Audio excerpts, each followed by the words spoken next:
I haven't bought a block of cheese from the dairy case since I left, and I don't plan to.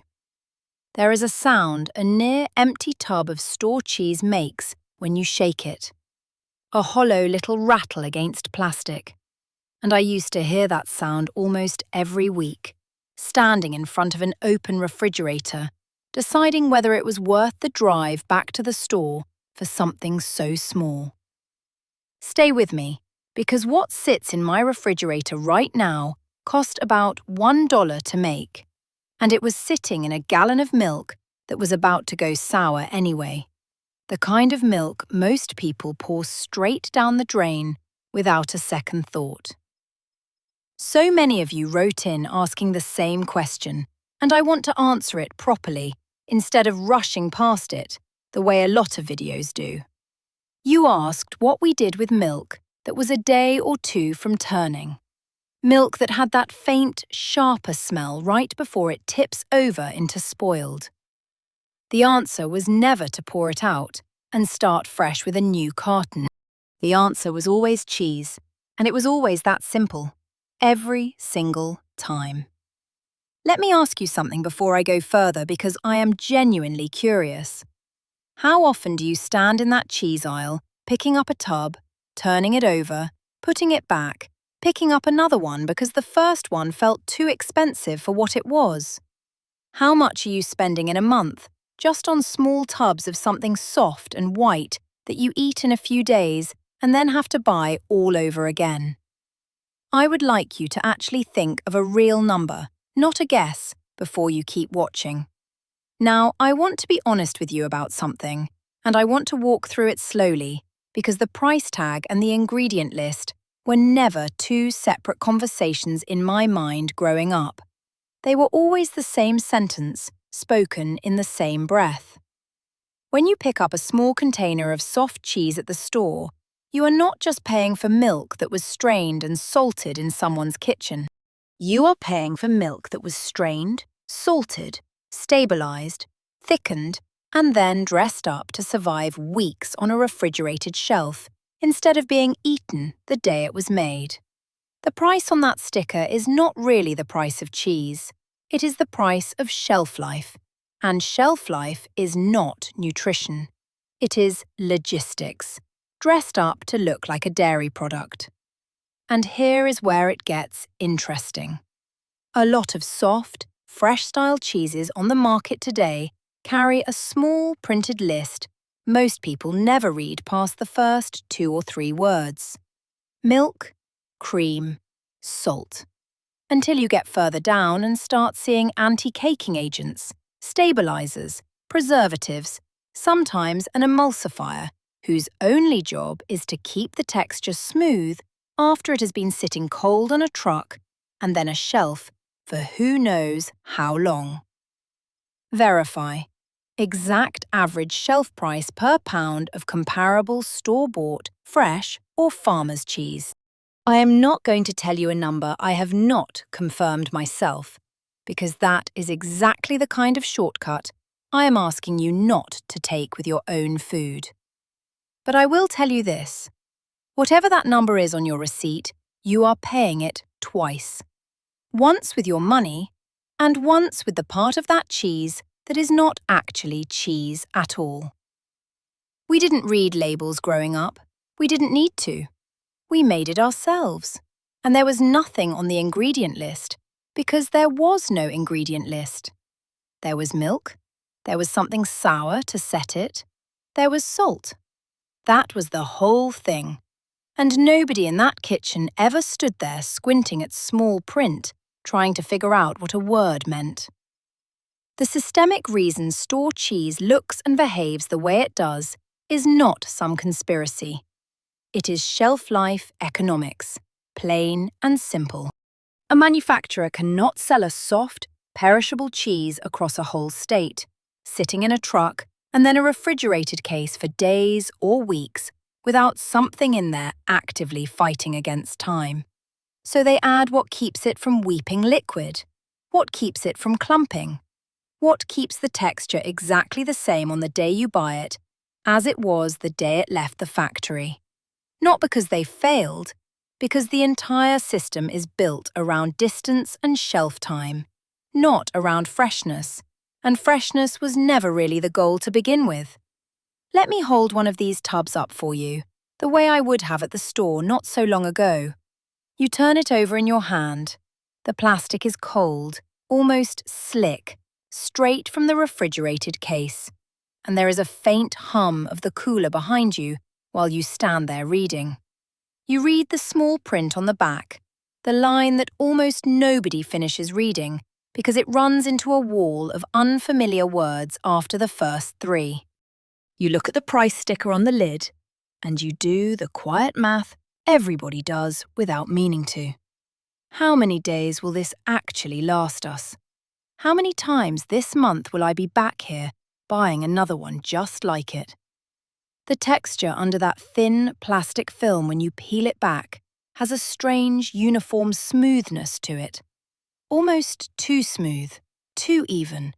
Nothing like cheese that was simply pressed in cloth and left to sit and drain on its own. That evenness is not an accident. That is what the additives are there for, and once you notice it, you cannot stop noticing it.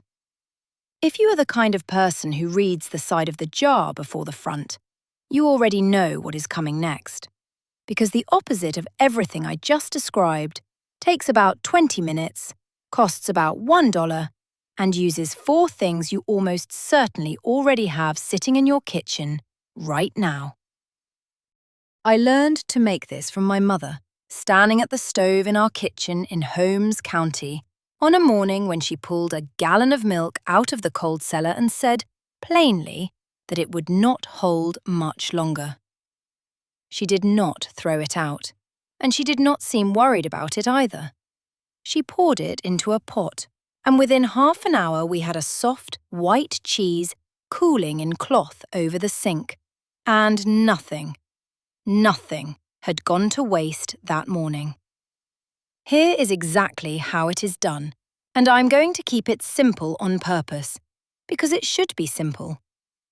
First, pour 1 gallon of milk into a pot and warm it gently over medium heat until it is just about to simmer, stirring now and then so it does not catch or scorch on the bottom. Second, take the pot off the heat and stir in a small amount of vinegar or lemon juice, just enough to make the milk separate into soft curds and clear, pale liquid.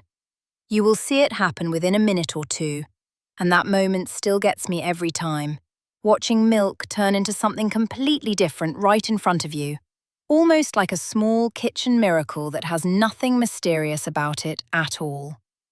Third, line a colander with cheesecloth set over a bowl or the sink and pour the whole pot through it, letting the liquid whey drain away while the curds collect and settle in the cloth. Fourth, gather up the corners of the cloth, give it a gentle squeeze to release more liquid, and add a little salt to taste while the curds are still warm and willing to take it in. Fifth, let it hang from the tap or sit in the cloth a short while longer if you want it firmer. Then turn it out into a bowl and let it cool the rest of the way. That is the whole thing. 1 gallon of milk gives you about 1 pound of fresh cheese. 4 minutes of real hands-on work. Less than $1, start to finish. I will admit my own mistake here because I made it more than once before I got it right, and I think admitting it is more useful than pretending I knew everything from the start. The first few times I used too much vinegar, thinking more would mean faster curds or a cleaner separation, and all it really did was leave a sharp, almost bitter sour edge in the final cheese that nobody in my house particularly wanted to eat. Less is genuinely more here.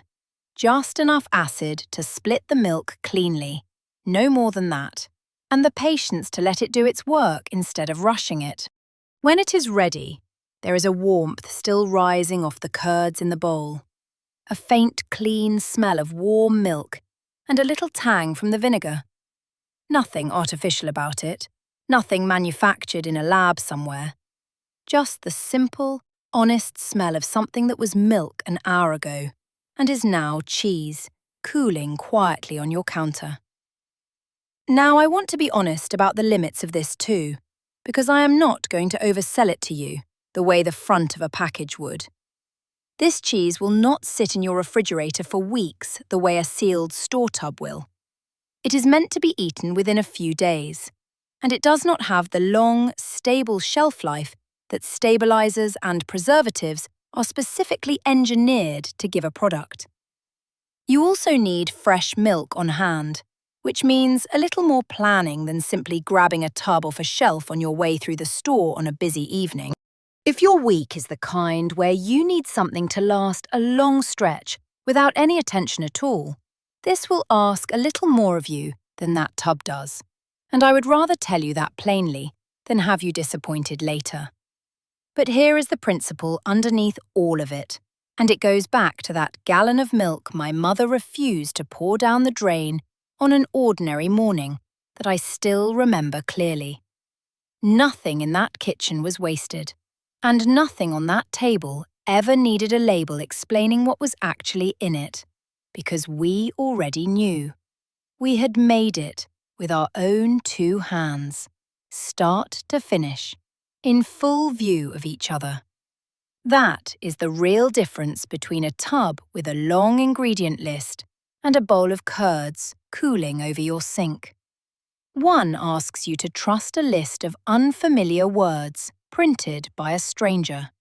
The other asks you to trust your own 2 hands and your own eyes, watching it happen.